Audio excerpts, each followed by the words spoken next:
10 quotations most popular, sensible, difficult at the same time बात करेंगे आज उस पे। करते हैं आज की वीडियो शुरू।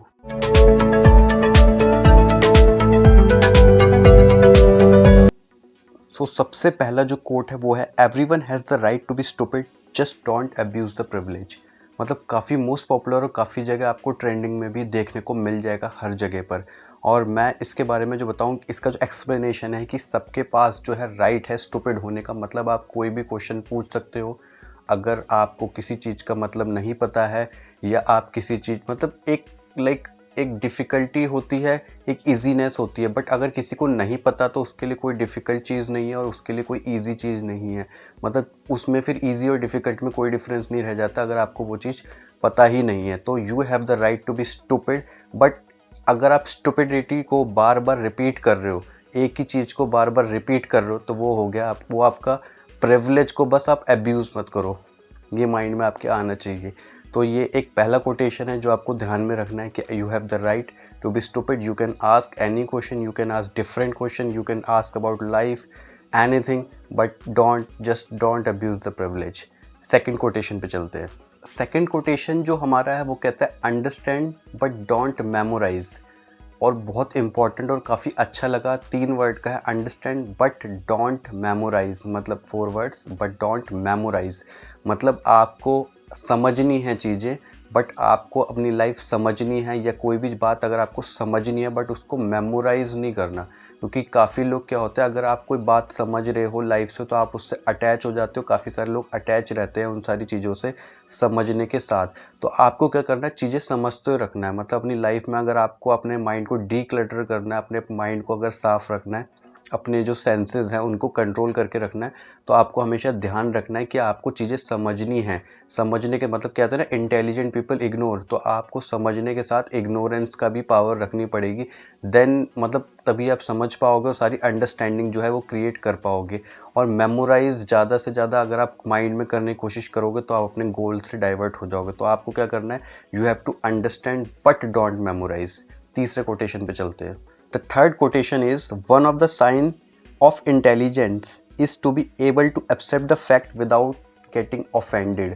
मतलब ये तो मोस्ट पॉपुलर है और ये जिन लोगों को फैक्ट पता है वो भी लोग आजकल ऑफेंड हो जाते हैं।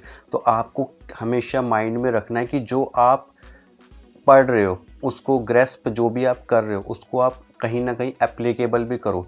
तभी आप पता लगा पाओगे कि जो आप पढ़ रहे हो वो ट्रू है, ये फॉल्स है, ट्रुथ है या एक लाई है आपके लिए। तो वो आपको हमेशा ध्यान में रखना है कि जो मतलब एक साइन जो है ना इंटेलिजेंस का, कि आपने वो अगर आपको किसी ने आपको करेक्ट किया या आपने किसी को करेक्ट किया तो ऑफेंड होने की नीड नहीं। You have to understand the things. मैंने बताया ना, अंडरस्टैंड करना। आपको हमेशा कोई भी चीज़ मेमोराइज़ नहीं करनी है। अगर आप हर चीज़ को मेमोराइज़ करने की कोशिश करोगे तो आप अपने गोल से डाइवर्ट रहोगे। तो हमेशा ध्यान में रखना है कि अगर आपको कोई लर्निंग मिल रही है तो आप उसको ईजिली एक्सेप्ट करो, अपने माइंड में ईजिली एक्सेप्ट करो, अपने अपने सोल में उसको ट्रांसफॉर्मेशन लो। तभी आप जो है बिना ऑफेंड हुए, बिना ईगो के आप अपनी लाइफ में आगे बढ़ पाओगे। तो आप हमेशा ध्यान रखना, इंटेलिजेंस मतलब आपको एब्जॉर्ब करना है। इन्फॉर्मेशन हर जगह आप एब्जॉर्ब करोगे, उसको मेमोराइज नहीं करना और आपको उसे समझना है। तो ध्यान में रखना उसका। चौथा जो है वो कोटेशन जो है वो इसी से ही रिलेट करता है, थर्ड कोटेशन से ही। जैसे मैंने आपको बताया ना कि इंटेलिजेंस लोग ऑफेंड नहीं होते, ये ऑफेंड नहीं होते इसलिए वो इंटेलिजेंट है, क्योंकि वो नॉलेज को क्या है, गेन करते हैं। अब मैं आपको बताता हूँ नॉलेज और एक्सपीरियंस में फ़र्क क्या होता है। आप देखना, पढ़ने में और उसको अप्लाई करने में दोनों में फ़र्क है। मतलब नॉलेज और एक्सपीरियंस, नॉलेज के बाद एक्सपीरियंस आता है। जब आप नॉलेज गेन करते हो तब आपके पास एक रॉ नॉलेज होती है, डॉट्स में नॉलेज है। आपने अपने डॉट्स को कभी भी कनेक्ट करके नहीं देखा, आपको नहीं पता कि वो सारी चीज़ें कनेक्टेड है कि नहीं है, वो ट्रुथ है, ये लाई है। तो जब आप अपनी नॉलेज को एक्सपीरियंस में लेके आते हो तब आपके डॉट्स जो हैं वो कनेक्ट होना शुरू हो जाते हैं। और जब आप अपने डॉट्स को कनेक्ट कर रहे हो तब आप उससे एक मीनिंगफुल सेंस निकाल सकते हो, और तभी आप कुछ पता लगा पाओगे अपने अपनी लाइफ में कि आपको पता है कि मतलब आपकी जो नॉलेज है वो एक मीनिंगफुल सेंस है, ये नहीं है। तो आपको ये ध्यान में रखना है कि आपकी जो नॉलेज है, जो भी आपने बुक्स पढ़ी हैं या आपने कहीं से भी कोई प्रैक्टिकल नॉलेज ली है, लाइफ एक्सपीरियंस लिया है, तो आप उसको नॉलेज में भी रखो। मतलब आप उसको एक्सपीरियंस में भी कन्वर्ट करो, आपको वो एक्सपीरियंस में भी कन्वर्ट करना है। तो चलते हैं हम अपने 5वीं कोटेशन की तरफ। जो 5th कोटेशन है वो मतलब इंटरेस्टिंग है और काफ़ी टाइम लाफेबल भी है, तो सुनो आप उसको। The world is full of people who will help you manufacture tornado in order to blow out a match. मतलब एक मैच स्टिक, अगर हम इसकी बात करें, एक तीली को बुझाने के लिए भी वो आपको कहेंगे टॉर्नाडो क्रिएट करो। मतलब प्रॉब्लम तो आपको मतलब जब तक आप उस प्रॉब्लम को सॉल्व नहीं करते तब तक आपको ये नहीं पता लगेगा कि प्रॉब्लम कितनी बड़ी है या कितनी छोटी है। कई बार क्या होता है, बड़ी बड़ी प्रॉब्लम का बहुत ईजीली सॉल्यूशन निकल जाता है, लेकिन वो पर्सन जो होते हैं वो क्रिएटिव होते हैं, बहुत ही स्ट्रेट लाइन थिंकर होते हैं। अब वो डायरेक्ट थिंकर हैं। अगर आप चीज़ों को घुमाओगे तो सिंपल थिंग्स भी क्या है, काफ़ी सारी डिफ़िकल्ट हो जाएंगी। तो ये है ना कि लोग आपको छोटी सी सिंपल सी मतलब प्रॉब्लम का एक बड़ा सा बतंगड़ बना के मतलब आपके सामने पेश करते हैं। तो आपको हमेशा अपनी लाइफ में ध्यान रखना है कि आपको इस तरीके की डायरेक्ट पता, अगर कुछ सॉल्यूशन डायरेक्ट है तो इतना करो। लाइफ में यार इतना टाइम नहीं है कि हम इतना टाइम अपना वेस्ट करें इन सारी चीज़ों में। तो आपको अपना जो प्रॉब्लम है उसको, प्रॉब्लम को उतना ही टाइम दे जितना वो डिज़र्व करती है। उससे अगर आप ज़्यादा टाइम दे रहे हैं तो आप ही एक प्रॉब्लम क्रिएट कर रहे हैं। तो ध्यान में रखना भाई इस बात को।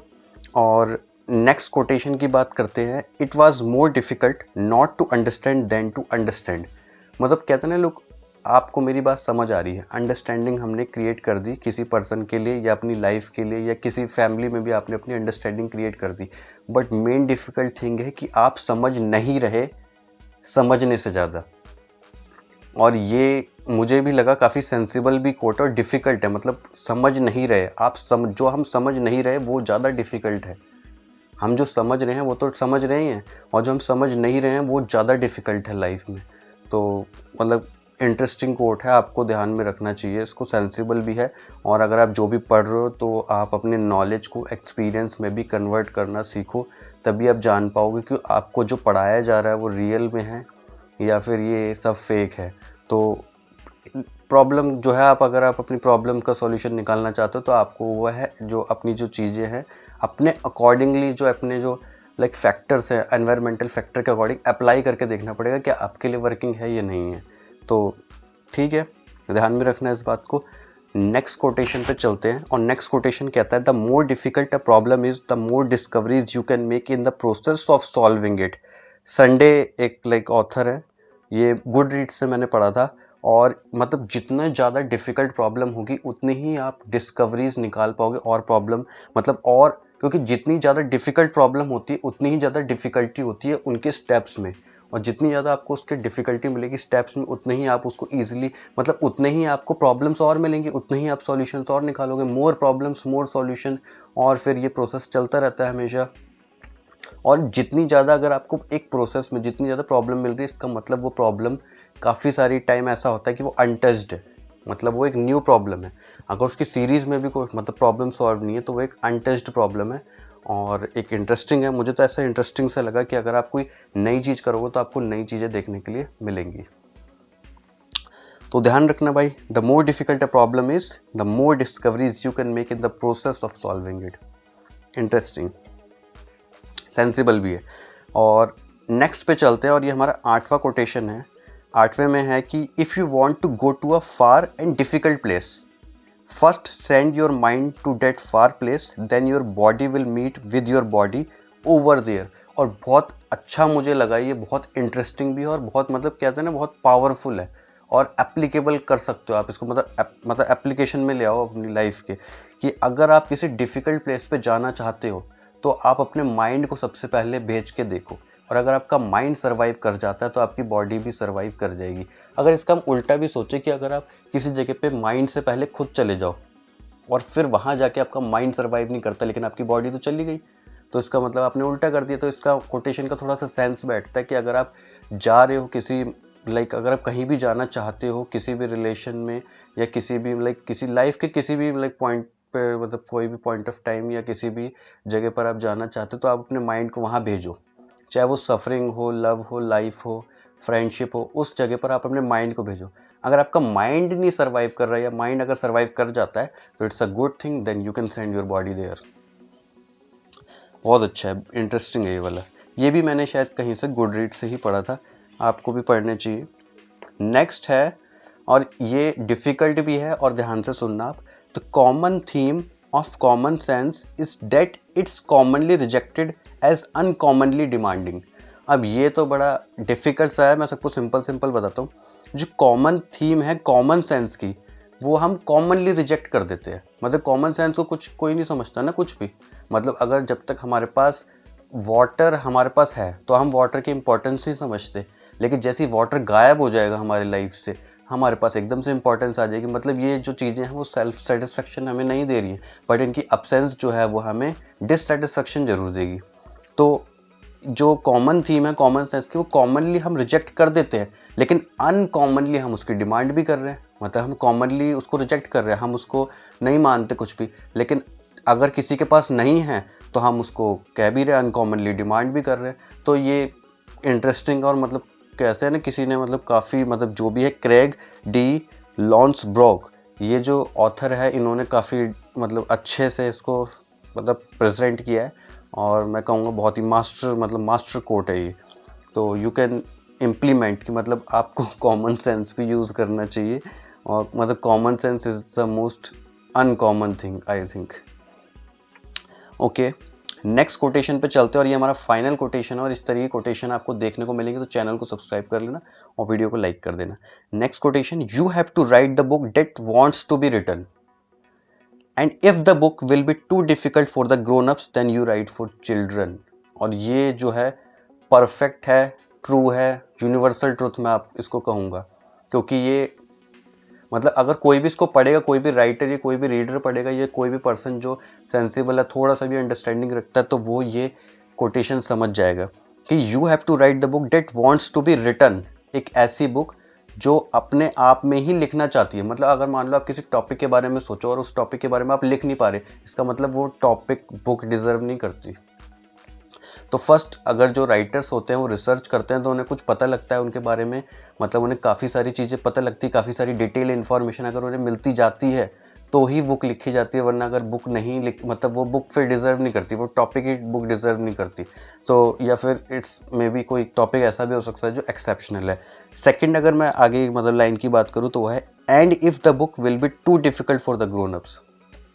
अगर ग्रोन अप्स अडल्ट लोग जो हैं, जो समझ नहीं पा रहे, मतलब अगर बुक जो है डिफ़िकल्ट है उन लोगों के लिए जो बुक भी डिफ़िकल्ट, जैसे अगर मैं किसी को क्रिटिसाइज़ नहीं करूँगा इसमें, बट अगर कोई भी बुक जो है अगर वो टू डिफ़िकल्ट है ग्रोन अप्स के लिए, तो इसका मतलब आप चिल्ड्रन के लिए लिखते हैं। क्योंकि अगर आप ग्रोन अप्स के लिए लिखते तो आप ग्रोन अप के लिए ईजी बुक लिखते, क्योंकि अगर आप ईजी बुक अगर आप ग्रोन अप्स के लिए लिख रहे हो, it means you are understanding the life point of view. आप अपनी अडल्ट लाइफ को मतलब आप देख रहे हो, आप उसको रियलाइज़ कर रहे हो और आपको ईज़िली एक्सप्लेन कर पा रहे हो, क्योंकि अडल्ट जो है वो ईज़िली उसको समझ नहीं पाएंगे। क्योंकि जितनी आप अपनी लाइफ में ग्रो करते जाते हैं, बढ़ते जाते हैं अपनी लाइफ के एज एक्सपीरियंस में भी, सारे फैक्टर्स में भी, तो उसमें जो है आपकी लाइफ जो होती है, धीरे धीरे हम ही अपनी लाइफ को कॉम्प्लिकेटेड कर रहे हैं। लाइफ ईजी है, हम ही अपनी लाइफ को कॉम्प्लिकेटेड करने की कोशिश कर रहे हैं।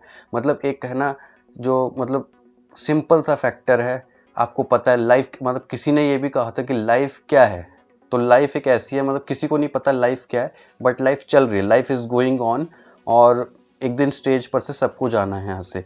तो सिंपल सी बात है, life is a very simple factor और people make it complicated. So last important मैंने आपको बताया, if the book will be too difficult for the grown ups then you write for children. तो आप चिल्ड्रन के लिए लिखते, तो मतलब आपको ऐसी कोई बुक लिखनी है, या मतलब आपको ऐसा कुछ आपको बताना है लोगों को जो आप इजीली अंडरस्टैंडेबल आपके लिए भी हो, आप दूसरों को एक्सप्लेन कर पाओगे, तो ही कहते हैं ना, एक पर्सन जब पढ़ाता है तो दो लोग मतलब लर्न करते हैं। तो वो आपको ध्यान में रखना है। एक इम्पॉर्टेंट माइंड में मेरे कोटेशन आ गया, तो आप उसको नोट कर लेना इसको। तो गाइज़, आपको वीडियो कैसी लगी तो आप वीडियो को बताना, और इस तरीके की वीडियो आपको अगर चाहिए तो आप चैनल को सब्सक्राइब कर लेना, क्योंकि काफ़ी सारी वीडियोस मैं धीरे धीरे इसमें मतलब लाता रहूँगा। धीरे धीरे स्लो प्रोसेस से ही आएंगी वीडियोस, बट वीडियोस आएंगी ज़रूर। सो ठीक है, thank you so much guys for watching the video.